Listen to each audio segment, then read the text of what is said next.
नमस्कार, आप देख रहे हैं इंडिया लाइव टुडे 24 न्यूज। तो चलिए रुक करते हैं आज की प्रमुख और बड़ी खबर पर। कैसरगंज में कयास, रायबरेली में रणनीतिक देरी, दोनों सीटों पर बीजेपी और अन्य दलों ने नहीं खोले पत्ते। भारतीय जनता पार्टी की प्रत्याशियों की 11वीं सूची जारी हो चुकी है। उत्तर प्रदेश के उम्मीदवारों की ये चौथी सूची थी। पहली सूची में 51, दूसरी में 12, तीसरी में 7 और चौथी सूची में 1 प्रत्याशी की घोषणा के साथ कुल 71 सीटों पर चेहरे मैदान में उतर गए।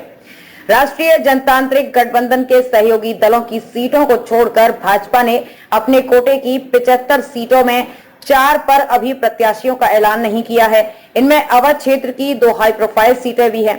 पहली कैसरगंज, दूसरी रायबरेली और दोनों ही सीटों पर कयासबाजी के साथ ही रणनीति को लेकर अपने अपने दावे हैं। यूपी के 5 बचे लोकसभा क्षेत्रों में दावेदारों के पैरोकारों ने अपनी आखिरी क्षण तक उम्मीद लगा रखी है। कैसरगंज में मौजूदा सांसद ब्रजभूषण शरण सिंह को एक बार फिर से निराशा हाथ लगी है।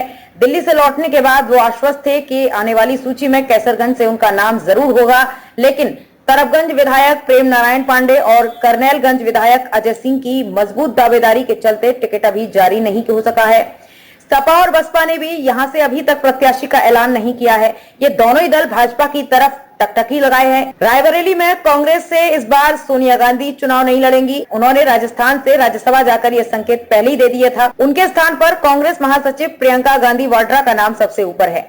भाजपा की ओर से राज्य मंत्री स्वतंत्र प्रभार दिनेश सिंह और ऊंचाहार से विधायक मनोज कुमार पांडे भी शामिल हैं। कैसरगंज और रायबरेली दोनों ही सीटों पर भाजपा और अन्य प्रमुख दलों ने प्रत्याशियों के पत्ते अभी नहीं खोले हैं। साल 2019 के आम चुनाव में कैसरगंज से ब्रजभूषण शरण सिंह जीते थे। रायबरेली सीट से कांग्रेस की पूर्व राष्ट्रीय अध्यक्ष सोनिया गांधी चुनकर संसद पहुंची थी। कैसरगंज पिछले चुनाव में सपा से समझौते के तहत बसपा के खाते में गई थी। बसपा प्रत्याशी चंद्रदेव राम यादव उर्फ करेली को हार का सामना करना पड़ा और रायबरेली से भाजपा प्रत्याशी दिनेश प्रताप सिंह उपविजेता घोषित हुए। सपा और कांग्रेस में गठबंधन होने पर कैसरगंज सपा के खाते में गई, जबकि रायबरेली कांग्रेस के पास है। देवी पाटन मंडल की कैसरगंज सीट और लखनऊ मंडल के रायबरेली लोकसभा क्षेत्र में 5वें चरण में वोटिंग होनी है और दोनों ही सीटें भाजपा के सांगठनिक रूप से गठित अवध क्षेत्र की 16 सीटों में आती हैं।